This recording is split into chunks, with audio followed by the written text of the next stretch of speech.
Madame la Présidente du Conseil d'orientation pour l'emploi, Mesdames, Messieurs les présidents et les directeurs d'entreprises et d'associations, Mesdames, Messieurs les représentants des organisations syndicales, Mesdames, Messieurs, c'est un honneur pour moi d'introduire vos débats aujourd'hui.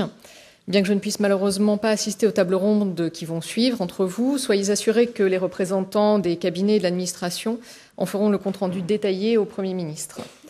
Tout d'abord, je vous prie d'excuser l'absence de François Rebsamen, ministre du Travail, de l'Emploi, de la Formation professionnelle et du Dialogue social, et de Ségolène Neuville, secrétaire d'État aux personnes handicapées et à la lutte contre l'exclusion, qui aurait souhaité se joindre à vous aujourd'hui.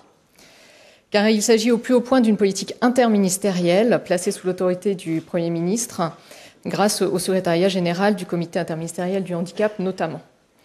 Grâce à vous et à votre assiduité, année après année, ou tous les 2 ans en tout cas, ces 6e dialogues de l'emploi et de la formation des personnes handicapées seront sans nul doute encore un succès.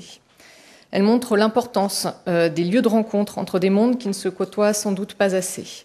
Les partenaires sociaux, les associations de personnes handicapées et ceux qu'elles représentent, et les pouvoirs ou les institutions publiques.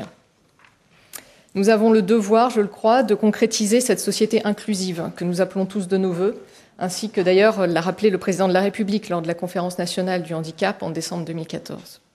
Ce n'est pas à vous, évidemment, que j'apprendrai que le taux de chômage des personnes handicapées est encore plus du double que le taux moyen. Ce n'est pas normal, ce n'est pas acceptable. Pourtant, des progrès ont été accomplis ces dernières années dans la mobilisation des énergies, dans l'entreprise comme dans la fonction publique. Et il faut les saluer pour avoir la force de continuer à se battre. Mais les résultats ne sont pas à la hauteur des attentes légitimes des personnes handicapées. Dans quelques semaines, le gouvernement remettra au Parlement le rapport sur la mise en œuvre de la politique nationale en faveur des personnes handicapées qui était prévue par la loi de 2005. Dans les principaux chapitres figure évidemment celui de l'accès à l'emploi.